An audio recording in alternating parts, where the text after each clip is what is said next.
Welcome once again to Auto Mondial, the weekly home of all the latest motoring news and reviews. This week, the Ford Mustang takes on Germany's best in race-ready GTD form. We've also got a Toyota Land Cruiser with a touch of opulence in the form of the Lexus GX. Plus, does the new Ypsilon finally provide the Lancia name with a worthy return to the world stage? That's all coming up. First though, the news.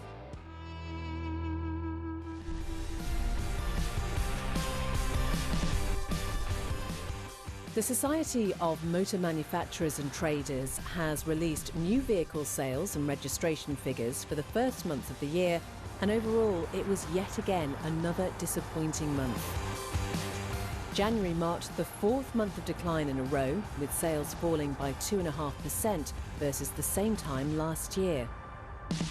With the government firmly set on its zero-emission mandate, the wider industry will be pleased to note that battery electric vehicle uptake has once again increased, as BEVs now get a 21.3% share of the market. But that won't be enough to meet this year's ZEV target of 28%. The battery electric vehicle may be gaining momentum, but it's still the traditional combustion engine that sits atop sales charts, with the top 9 best-selling cars of January all burning fossil fuel. The Kia Sportage takes the top spot away from the Ford Puma, shifting almost 3,500 units, while the MG ZS was the month's top EV. Still struggling to boost EV uptake pace, manufacturers are now being joined by the SMMT in its calls to rethink both the ZEV mandate and the government's recent U-turn back towards a 2030 ban on international combustion car sales. Clearly, the next 12 months will be crucial for the wider automotive industry. Launched in 2023, the Series 250 Toyota Land Cruiser gave the rugged and utilitarian Japanese SUV a hint of delicacy and elegance. Sporting intricately styled details like throwback headlight and grille combination, as well as bubbling wheel arches, it is now a very good-looking car. But for those looking to flaunt their off-roader in city centres, the Land Cruiser's cabin doesn't exactly match its exterior frock. Not to worry though, as you can get a Land Cruiser with just as fancy an interior as the outside, and that Land Cruiser is the Lexus GX.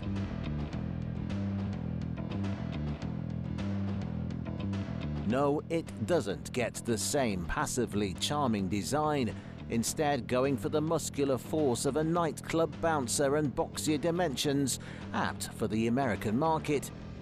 But get your spade out, start digging, and you'll soon realise that these two are very much based on the same underpinnings. Inside, GX gets the same 3-row layout for a 7-seat cabin, or 6-seat if you opt for the comfier second-row captain's chair. Though where the Land Cruiser gets easy to clean, wipe-down pleather on much of its interior, the Lexus goes for higher-end upholstery like the perforated leather for the seats. Nice metallic trim pieces decorate the dashboard and highlight the many storage bins and techie additions, like this 14-inch screen and additional heads-up display, for example. Safety tech is also very much present, from radar cruise control to lane assist and traffic jam assist, not to mention the many off-road aids available. If you are looking to make the most of off-road capabilities, the over-trail trim levels get an extra inch of ground clearance, a 120-volt inverter, and onboard air compressor just in case your journeys get more treacherous than planned. All models get the same limited slit diff and full-time four-wheel drive system you find on the Land Cruiser for optimal traction.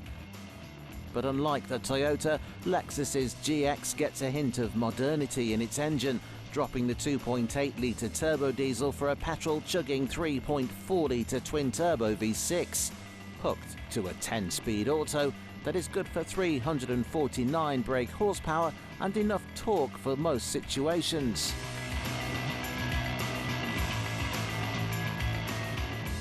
In fact, that power allows the GX to tow up to 4 tons, making it quite the plush workhorse. Starting from $65,300, it had certainly be plush too. With that sort of price tag, it zooms straight past the more traditional off-roader and moves alongside the more luxurious end of the market. That being said, there are very few options blending this much adventurous prowess with such a suave cabin. In fact, you might even compare the newest Lexus GX with the Mercedes G-Class, a boxy off-roader with a luxurious, even A-list reputation.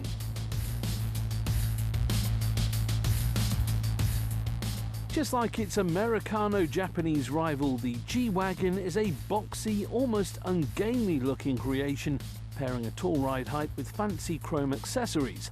And whilst over its 45-year tenure of the role as Hollywood's daily runabout, it may have lost some of its military pedigree.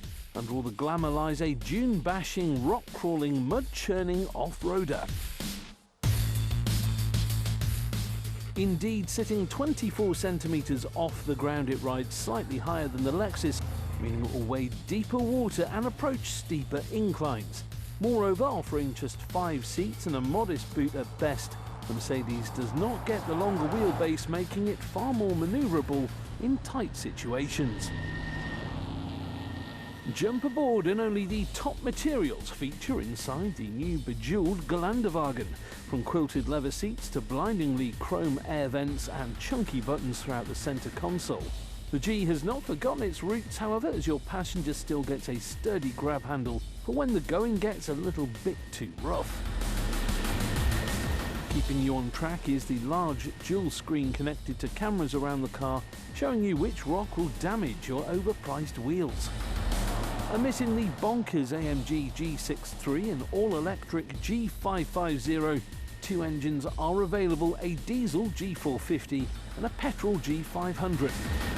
Both of which feature a 3-litre 6-cylinder, good for 367 and 449 brake horsepower respectively. Marginally better than the Lexus on pretty much all fronts when it comes to a luxurious SUV with impressive off-roading capabilities, there is one rather heavy downside to the Mercedes, and that's its price. The G-Class hits the market from about $150,000, twice that of the Lexus. Not only does it seem to us that you're paying for the name, but at that price, you daren't use the reason for remortgaging your house for its intended purpose. That sounds like a waste to us.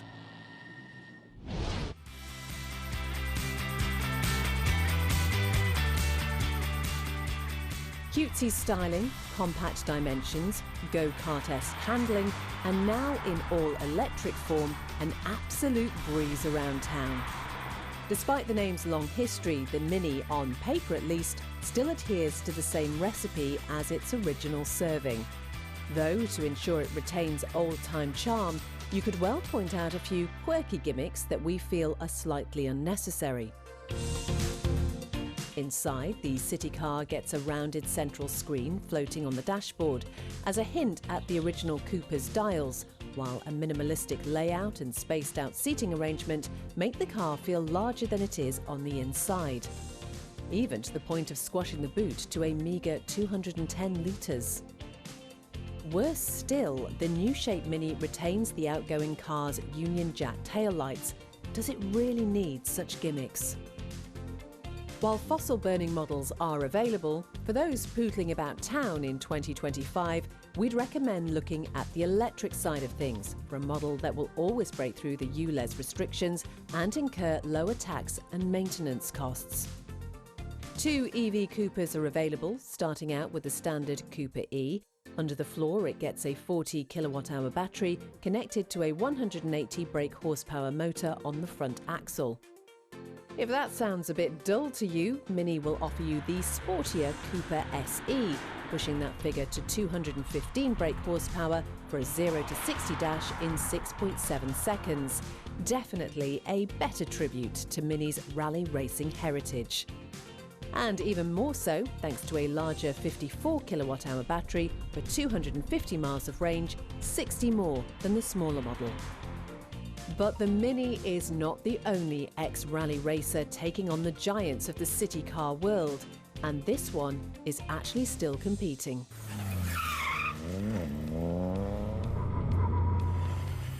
Yes, Lancia as we know it is back with the Ypsilon, a car now ready to venture into the competitive world of rallying. But if the model's Rally 4 variant doesn't tickle your fancy, the Italian manufacturer will sell you a more family-friendly version. Sitting on the same platform as countless other Stellantis hatchbacks like the Vauxhall Corsa and Peugeot 208, the Lancia Ypsilon distinguishes itself with rather avant-garde styling. A pair of low-mounted headlights accompany a long light bar sitting along the front of the car, moving any sense of personification. The rear end is more conventional and, in our opinion, prettier with its pair of round tail lights, nice black trim running along the boot lid and proud Lancia lettering. The overall body shape itself is very Stellantis CMP, but it's these minor details that really help the Italian stand out from the crowd. The trend of embellishing Stellantis drafts continues to the interior, where a corporately cheap plastic dash gets a splash of Italian flair with a sleek shelf and vents, whilst the centre console seems to feature a mini Colosseum to hold your phone. Velvet seats get this funky design on early models to extend the sense of pizzazz. Just like each of its Stellantis cousins, the Ypsilon is available in either all-electric or hybrid form. For those sticking within city limits, we would recommend the zero-emission model with its 51 kWh battery and 156 brake horsepower front-mounted motor. Enough for 250 miles on a tank and capable of charging 60 miles worth of juice in 10 minutes, it will be enough for your commute. But if you have longer trips in mind, the hybrid model pairs a 1.2-litre 3-cylinder with an electric motor in the gearbox for added efficiency. Ultimately, however, Lancia is not quite ready to launch its revival to the right-hand drive market. As such, we're stuck with either one of its Stellantis siblings or the energetic little Mini. After the break, the budget electric vehicle space gets a new challenger.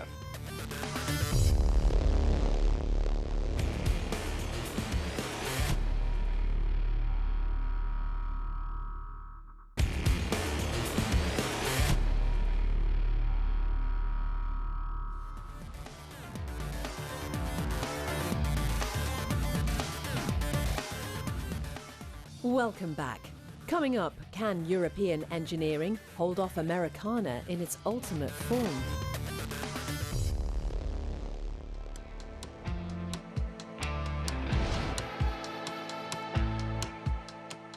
Late last year at the Paris Motor Show, automotive giant Stellantis announced its newest addition to the group, EV-centric LEAPMOTOR.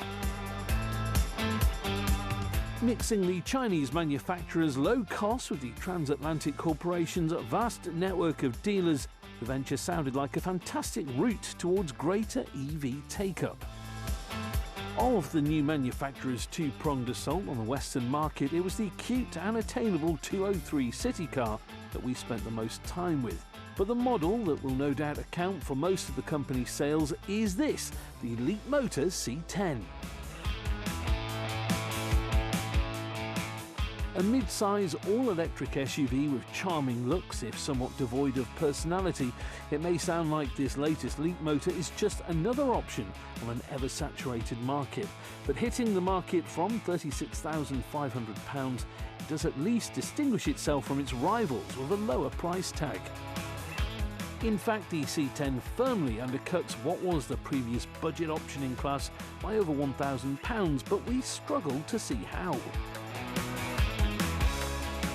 Inside the newest Stellantis offering is a spacious model for both rows of seats with a bright cabin, albeit helped by this specification's loud upholstery colour. Large windows and a sunroof are positives, whilst the centre console twins as an armrest in a pleasant way. A cheap pair of screens is about the only internal control you get, meaning we won't enjoy trying to set aircon or music volume whilst on the move. The rear seats may get good space for most adults, but the boot is far from class-leading at 435 litres. Power comes from a single 218 brake horsepower electric motor connected to a 69 kilowatt-hour battery. Despite its size, it will only manage 260 odd miles on a charge, which once again isn't exactly class-leading, but reportedly capable of filling the virtual tank in 30 minutes. The difference shouldn't cause too much concern. Costing just £1,000 more than the C10 is the Renault Scenic E-Tech, though it does so by offering two different models, the full-fat C10 rivaling long range and the more disappointing standard model. Though whilst the entry-level Scenic manages just 170 brake horsepower, its 60 kilowatt-hour battery means it will match the LEAPMOTOR when it comes to range.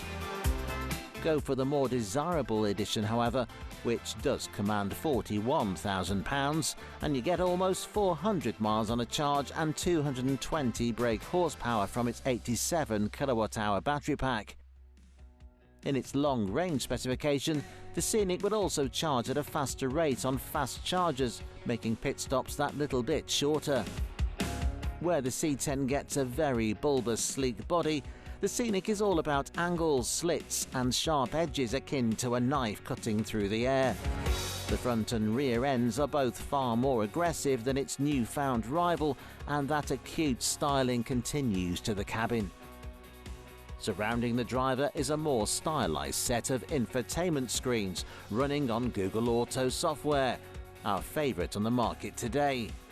They accompany a more characterful cabin in general, with a nice centre console, plenty of storage bins and just as spacious seating layout as the C10.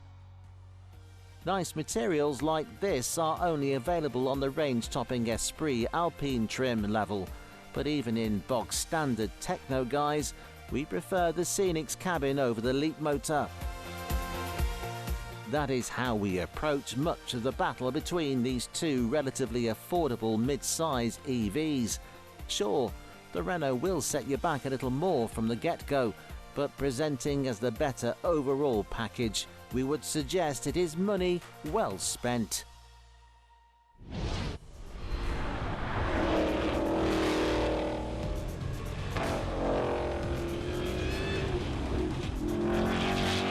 This is the Ford Mustang GTD, the fastest, most powerful production Mustang in history. And while it may look like it's about to enter the 24 Hours of Daytona, it's actually road legal. In fact, Ford says the GTD is essentially an unrestricted GT3 car. You just happen to be able to take it to the shops, if you so wish. It's been developed in collaboration between Ford Performance Motorsports and Multimatic Motorsports' Mustang GT3 program. That's the team that achieved a podium finish at last year's Le Mans 24 Hours. And so the GTD gets a few trick bits borrowed from the GT3 racer. Not least the engine. A V8, obviously, but where the GT3's horsepower figure reaches 550, the boffins at Ford have managed to eke out 815 from the GTD, and with a slightly smaller displacement of 5.2 versus 5.4 litres. And to manage all that grunt, the GTD goes above and beyond in the world of aerodynamics.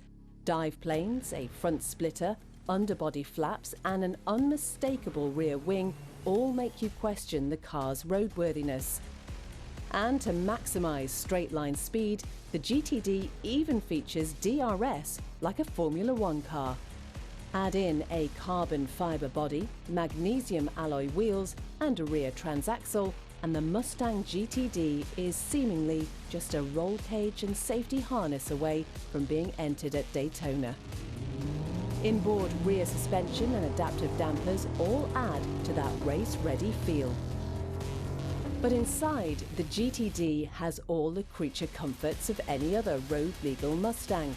Dual infotainment screens, aircon, Bluetooth, Apple CarPlay and Android Auto. Ford says the GTD is not just a road car with track capabilities, it's a track car that happens to be road legal. And coming good on a promise from 2023 by Ford CEO Jim Farley, Ford took its American muscle car to Europe and the legendary Nürburgring Nordschleife in Germany. The aim? Go below 7 minutes. Only 5 production sports cars have so far achieved that feat, and they were all from Porsche or Mercedes. Ford was aiming to become the 6th. With just a competition seat, 5-point harness and a roll cage setting it apart from a showroom spec GTD, gear that is mandated by Nürburgring, the car achieved a staggering time of 6 minutes and 57 seconds. That lap makes the GTD the fastest car from an American brand around the Nürburgring, and only the 6th production car to lap the circuit in under 7 minutes. And you can still drive it to the shops. Fancy one? Expect to fork out over £300,000.